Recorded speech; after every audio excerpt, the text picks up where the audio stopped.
people protested to Chief Awolowo. And because Papa Alayande was very close to Chief Awolowo, Papa Awolowo told him that, okay, don't worry, they will redo it so that you can, if you believe that you have been wrong, let us have a second running so that we can see face to face. So it was it was done again, and Bola Ige also won. And Alayande gave a concession speech. So when Bola Ige became governor, Alayande was a member of that government. Yeah. He became a member of the government, and he thought till the end he was very close to Bola Ige. And so let me tell you another story. Please go ahead. Papa Alayande was regarded as above board among the leaders of Afenifere. He was regarded as a man who could be trusted by all groups, all the sides. So, on March 26, 2001, we the leaders, we had a group called the Alajobi Committee of the Yoruba Nation, which we... Alajobi were mostly young persons in love with Ige, right? No, Alajobi Committee of the Yoruba Nation. Listen to me. You are the one interpreting it to me that I love Bola Ige. Bola Ige was our leader. Okay. So, Bola Ige had joined the Abacha government. I'm sorry, the Obasanjo government. But despite that, the crisis in the aftermath of the Rovan had not was still roiling within Afenifere. So the Alajobi Committee is a group of younger people who are also leaders of Afenifere in their own right. I think it's about 11 groups that moved, that joined that to form that committee. We call it the Alajobi Committee of the Yoruba Nation. I was the chairman. Engineer Femi Yerokun was my vice chairman. Professor Onigbede was our secretary. We had other leaders who are involved in it. Jimmy Agbaje, Engineer Benga Daniel, many other people who are there, who are in Alajobi. So we decided that we needed to also wade into this lingering disagreement among our leaders. So I was mandated to call a meeting by the Alajobi leadership. So I called a meeting for Ijebu Igbo for March 26, year 2001. So what I'm talking about is that we looked around and said, who could preside over this meeting among the leaders? Because all the leaders have stories to tell. Who could be trusted among the leaders to preside over this kind of meeting? It was Papa Adesanya was there, Papa Ayo Adebanjo, Olaniran Ajayi, Sholanke Onosanya. All of them, they were in that meeting. All the leadership. The feuding leadership. All of them. All of them were there. So, it was, of course, Archdeacon Emmanuel Alayande who was asked to preside. So I'm only saying this for you to know the kind of he was a very highly respected person. So there was never any read between him and Bola Ige till he died. There was something like that. And Bola Ige, nobody objected. When we told them that it was Alayande that would preside, they were all happy about it. Nobody. So can we say what happened in D. Rovans destroyed Afenifere? No.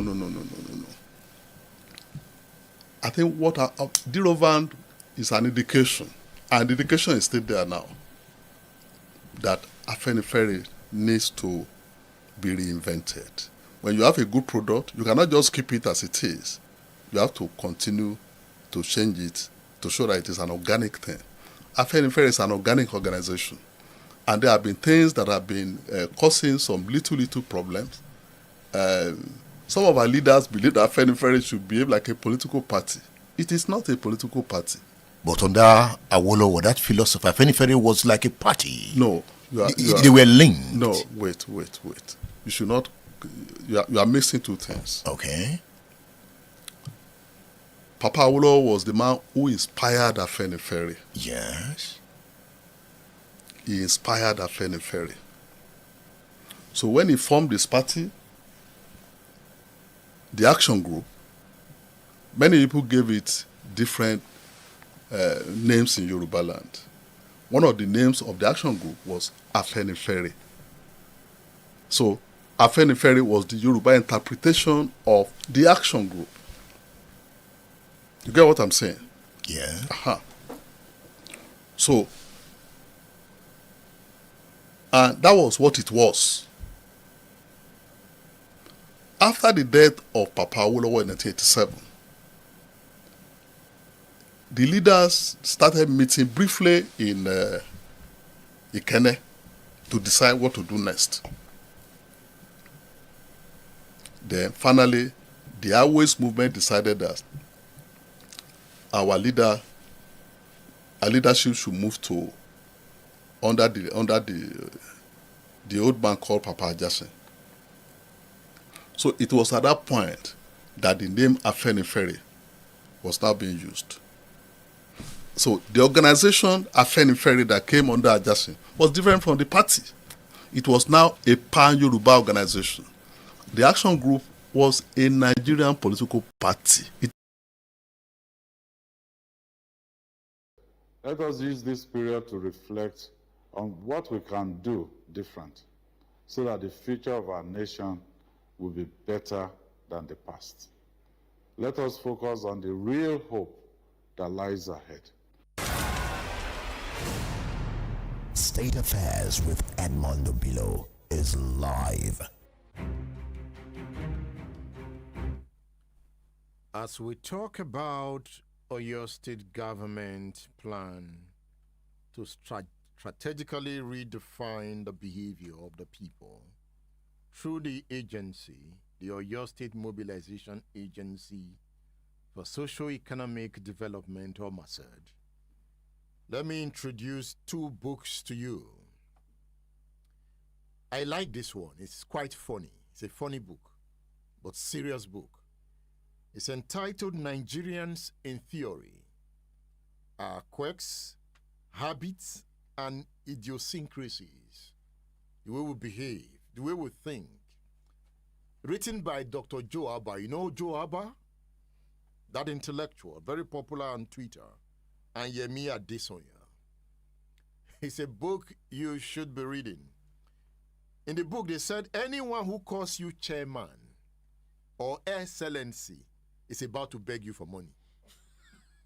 You know, as they come, chairman, they want to collect from you. That's one of Nigerians' habits and idiosyncrasies. Or when you see you are entering the eatery, the security man is opening the door quick, attention, you have something to pay when going out.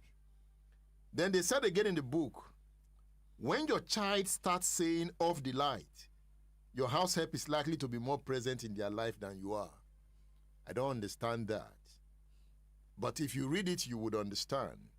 They say anyone who taps a microphone twice and blows into it at a workshop or seminar is likely to make a long speech.